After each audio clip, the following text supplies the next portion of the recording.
our St. Patrick's Day program. We're going to get you in the mood for St. Patrick's Day by hearing and discussing Irish bagpipes. Please stay tuned.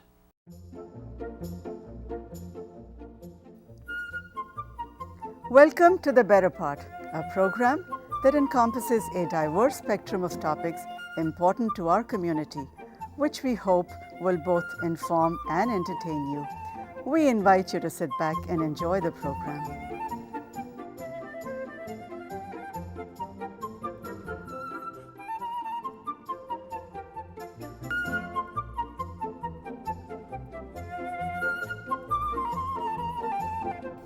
Hello, I'm Phil Lenahan for The Better Part. Our guest today is Richard Katz. Richard Katz is a professional Celtic musician. He plays the Highland pipes, the Irish pipes, the bodhrán, and the penny whistle. He has also appeared numerous times with the Chieftains, a very, very popular Irish group, and they come visiting on the West Coast. Welcome, Richard. Welcome to the show. Thank you, Phil. Thanks for having me. I look forward to performing some traditional Irish music for you today. So this should be fun. What is the category of musical instruments that encompasses bagpipes? Well, bagpipes are in the woodwind category of musical instruments, and there are many, many different types of bagpipes around the world. There are the Irish, which I'm playing today, called the Uilleann pipes, which means elbow in Gaelic. Scottish Highland pipes, which most people are familiar with. And then lots of other countries, Italy, Bulgaria, they all have different types of bagpipes. Most people are surprised that there are bagpipes not exclusively in Scotland. Right. It's always a surprise for them to see these bagpipes because they're not familiar with these at all and they've not seen them before. The most hilarious looking bagpipes that I've seen are Bulgarian bagpipes. And they have like a 4-foot drone that goes down in front. Right, huge drones, and usually the body of a goat used as the bag. It's quite interesting, and they're very, very large. I did see a clip on the internet the other day with a goat skin with the head or as the bag as set up for bagpipes. Right, right. So when did you start playing bagpipes? I actually grew up being a drummer, played rock and roll music as a youth, and then a little later in life, my wife and I went to a Scottish dinner. There was a pipe major there at the time looking for students to teach. My wife prodded me and said, "You'd like to do that?" And I said, "Okay." So I started taking lessons, took lessons from him. Then I proceeded to take lessons with a student of his, then on to a professional piper who taught the student and myself. And we went into competition and did competing for about 5 years. Were those on Irish pipes or on Highland pipes? Those are on the Scottish Highland pipes. Okay. So when did you venture over to the Irish pipes? Well, about the late 90s, about 97-ish, Riverdance came out in the United States on PBS. I was one of the many thousands of people that saw Riverdance on television first, and I saw a gentleman named Davy Spillane from Ireland playing the Uilleann pipes. And I was convinced at that point that I needed to get a set made for me. Well, Irish music was really inspired by Riverdance, wasn't it? Of great resurgence in Irish music, wasn't it? In the United States particularly, people were reawakened to Irish music. It had been around, but not quite popular here. When Riverdance came out and then followed by Lord of the Dance, Michael Flatley's program, it just took off like crazy in this country, and especially the Uilleann pipes became very popular amongst musicians generally, and a lot of Highland pipers like myself became interested and came over to that side, started learning. You use the phrase Uilleann pipes. Is that the official name of your Irish pipes? Yeah, it's pronounced Uilleann. Uilleann. It's spelled Uilleann. So a lot of people think it's Uilleann, and I've even heard it pronounced alien, which is hilarious. Some people would consider it alien. Yeah, and they do. And again, it's an Irish Gaelic word that means elbow, because you pump a bellows with one elbow and you squeeze the bag with the other. Let me backtrack for a minute. Explain to our viewers who hasn't been exposed to it, what was Riverdance? Riverdance was a program promoting Irish music that use traditional Irish music and a lot of new written material, obviously, and also a lot of Irish dancing. And it took off in the late 90s and became very popular. It's been running ever since. And I actually saw it in person at Flint Center at De Anza College years ago. So did I. Yeah, good. You might have been there the same night. I don't know how many nights they played I don't there, either. but I have the DVDs, and it's still a thrill to watch them, and the music is so great. It's amazing, yeah. Okay, well, I think now it's time to hear the Irish Bagpipes. All right, thank you. The first tune I'm going to play is called The March of the King of Laois. Laois is a county in Ireland, and it's pronounced Laois, even though it doesn't look that way. How is it spelled? Laoise, not Laos, Laois. And this is a very old tune written by Rory Moore. It's sort of a rebellion tune, and it was written, I believe, in the 16th century. Okay. So I'll pump these up and play you a tune.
Thank you. I'm watching all those notes that you're playing, and that's a lot of playing. Can you give us a little explanation of the various parts of the bagpipe? And unlike the Highland pipes, you have drones lying on your lap. Mm-hmm. How many? 5? There are 3 drones. 3 drones. So why don't you just start explaining? Just explain. Yeah. Okay. Well, first of all, this piece is called the chanter. Chanter is a very old Latin word that means to sing. This is the part that sings. This is very similar to an oboe with a double reed inside the cap. Mm-hmm. There is a bag. It is made of cowhide and stitched underneath my nice little carpeting mm-hmm. here. This is called the main stock. And in the main stock are the 3 drones. And you can see on the other side how long they are. There is a bass drone, baritone drone, and a tenor drone. These 3 items are the bass, baritone, and tenor regulator. The regulators are the same as a chanter with a double reed, but they have keys, so you can play them with your hand like a little pipe organ. Could you give us just a little explanation of the register? Okay. So while you're playing a tune,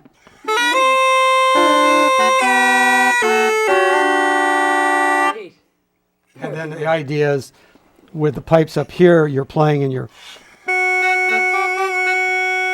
playing like that. And I'm just really still practicing those. And the other nice thing about these pipes compared to Highland pipes is you can turn the drones on and off. So if you start, say, a slow air,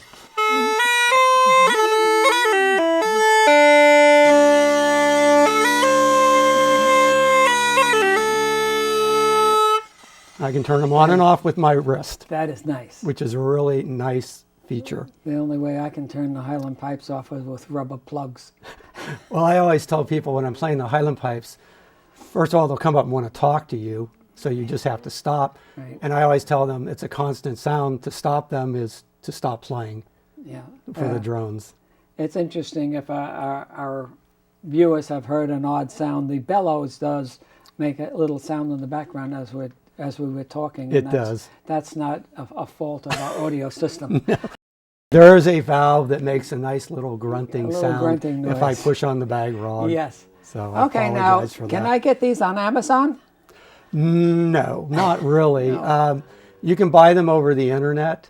However, I would say that any instrument you purchase, especially in the bagpipe world, make sure you talk to somebody reputable that makes them, or somebody who's a professional that can guide you directly to a maker.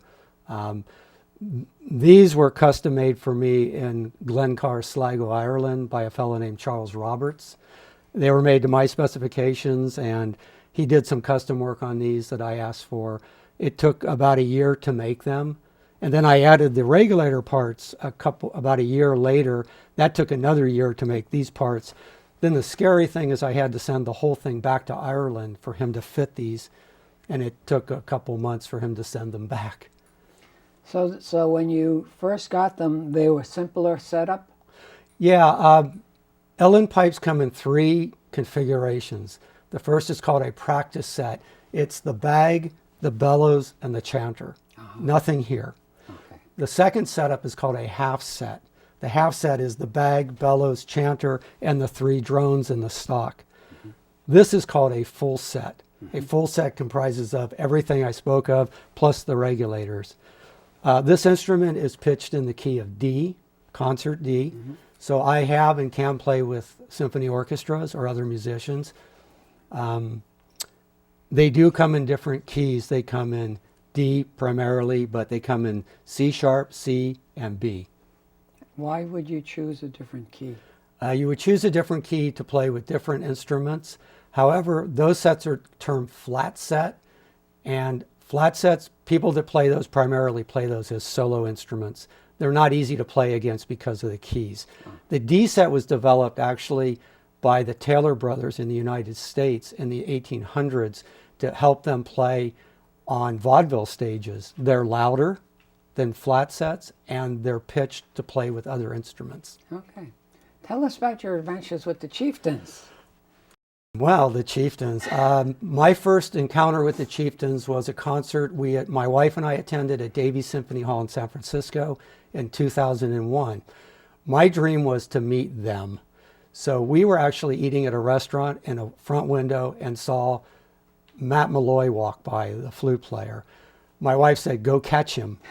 So I ran out and I approached him, and I think I frightened him, but I said who I was and that I played Ullin pipes and I was part of the society in Dublin. And he said, "I don't have a lot of time. I'm going to eat before the concert, but if you could come backstage at the half intermission, we'll have you on the list." And I thought, oh, my dream. So we went backstage and met with them. And at that time, Patty Maloney and Matt came up to me, and Patty said, "So Richard, you're going to play with us today?" And I said, "No, Patty, I have no intention of playing, nor did I bring my pipes." And he says, "Well, do you have anything?" And I said, "Well, I always carry a whistle." He says, "Well, you can come play with us on the stage." So we went over a few tunes, and sure enough, I went out and played 3 tunes in the finale with them at that time. Full house. It was terrifying. And then they came again in 2009 in February, again to Davies Symphony Hall. I made arrangements through their management to play with them again on the Ullin pipes, which was a thrill. You can see it on YouTube through my website. And then again, I just played with them at the Mountain Winery this October 5th, in the finale again on Ullin pipes. A great honor to play with these fellows. This is their 50th anniversary tour this year. I can't imagine that they stayed together so long. It's amazing that they're still running around the globe. After the tour they did on the West Coast, they headed to Japan. So they're in Japan right now. So you played for the finale. Is that where they dance all around? Everybody's dancing around? Yeah, the finale, they do what's called a round robin. They play a song, and then they stop, and everybody gets a solo. So I get my solo, and I finish my solo, and we go back into the tune. And then that's when they bring out all the dancers and the Highland pipers, and it's the big thing for the finale of the program. And the audience dances too. In some They get up and cases. dance in the aisles, and Yeah. sometimes they come up on stage. Doing that holding and dancing looks like Russian dancing. Yeah, it's like a Kaylee. It's a big party. Okay, I think it's time for another tune. Okay, the tune I'm going to play now is a tune I actually learned from the playing of Leo Rowsome, who was a famous piper in Ireland. Probably one of the primary people that got Island piping back popular in the 70s. This song is called The Old Man Rocking the Cradle, and I primarily learned it to play for my new granddaughter. Oh. So this is how it goes. This is a slow air, by the way. It's a lullaby.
Nice.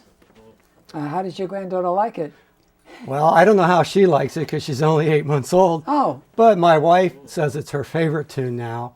And the interesting part about that tune, the story is it was written as a lullaby. The first part of the tune is the old man singing the lullaby. The second part where it picks up is the old man rocking the cradle.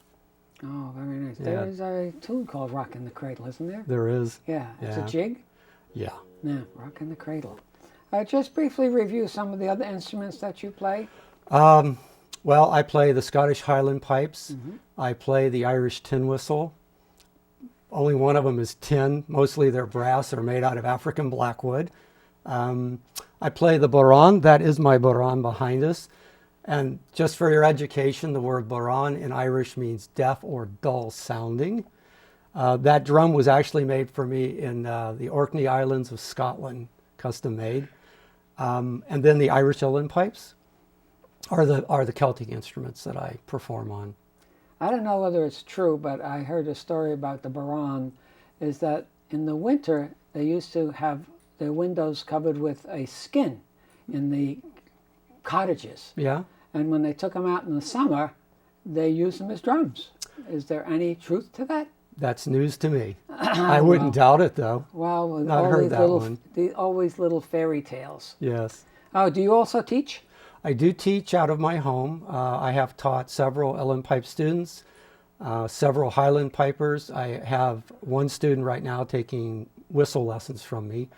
And a real short story, one of my very good pipe students who was from New Zealand took lessons from me for about 2 years, and then I convinced him to compete. He eventually competed against me and took first, and I took second. He came up to me and apologized, and I said, Ian, don't apologize. That's proof of good teaching. Yeah, that's good. So I was thrilled that he beat me. Okay. Yeah. The tin whistle, we still call it, it's such a simple instrument. And they get so much music out of it. It's phenomenal. I mean, you can buy one for $10 still. Right. Cheapest instrument I know of.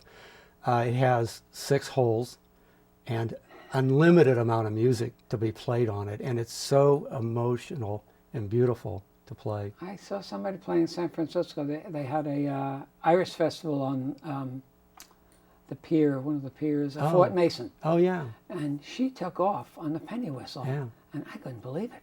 I mean, she is ripping. Yeah, and most people that play the Ellen pipe start on the penny whistle, and almost all of the music on the penny whistle, you can play it on the pipes. A lot of the tunes I play on the pipes I actually learn on the whistle first and then convert over. The fingering is a little different, but it's close enough. They did, I don't know how successful it was, they did make a penny whistle with Highland piping chanter fingering. Oh, wow. But the style is different, so it doesn't lend itself to the same fingering. And you can play the notes, but you just don't get the same sound. Yeah, the Highland piping technique and gracing and the movements are different than Ellen piping.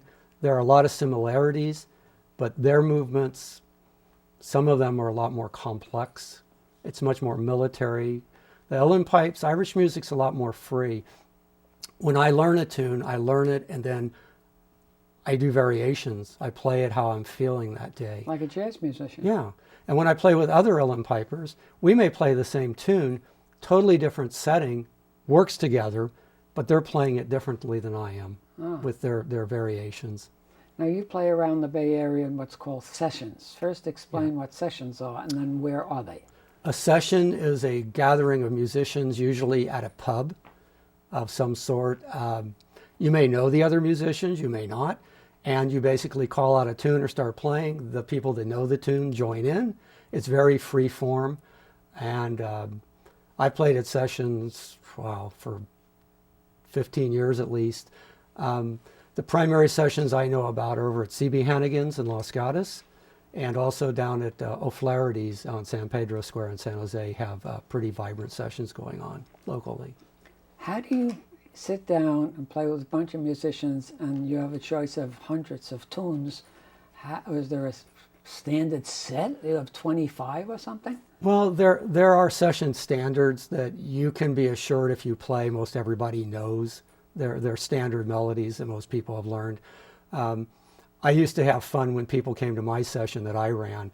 They say, well, what if I don't know the tunes you're playing? I said, then you get a solo. Because, or we may not know the tune you're playing. And that's kind of how it works. I may start a tune in and everybody's just listening. And then somebody who's a little more accomplished may pick it up and start joining in or play variations around what I'm doing. And it all works. It's fun and it's meant to be fun. Okay, now you belong to a local organization called, what is it called? The San Francisco Irish Pipers Association? Yeah, I belong to the San Francisco Pipers Club. Pipers Club. We're based out of San Francisco, but we're all over the Bay Area. They usually have general meetings. We used to have general meetings once a month where we got together and talked business and then played music together. But again, the main focus of the Pipers Club is what's called the Chinall, the gathering. Ours will take place up in Berkeley in mid-February over the President's Day weekend all the time. And we switch off with the Seattle Pipers Club. We do ours every other year and theirs every other year. So you have to travel if you want to go every year. Well, we'll have to apologize to our viewers because this program will be on after the dates that you have mentioned. Yes, it will. But that's fine. They can look for it for next year, or they can Right. contact you. There'll be contact information at the end of the show. So, Richard, thank you for coming with us. Thank you for sharing your music. You're welcome. And would you like to play us out? Yes, I'm going to play a tune now that is actually a Scottish tune. You can play a variety of tunes on Ellen pipes, not just Irish. This is called The Wild Rose of the Mountain. It's a song, and this was a favorite of my late mother's. Okay.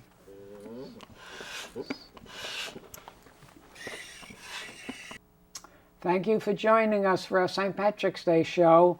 And if you're out celebrating, please have a responsible St. Patrick's Day and have a glorious time. We'll see you next week on The Better Part.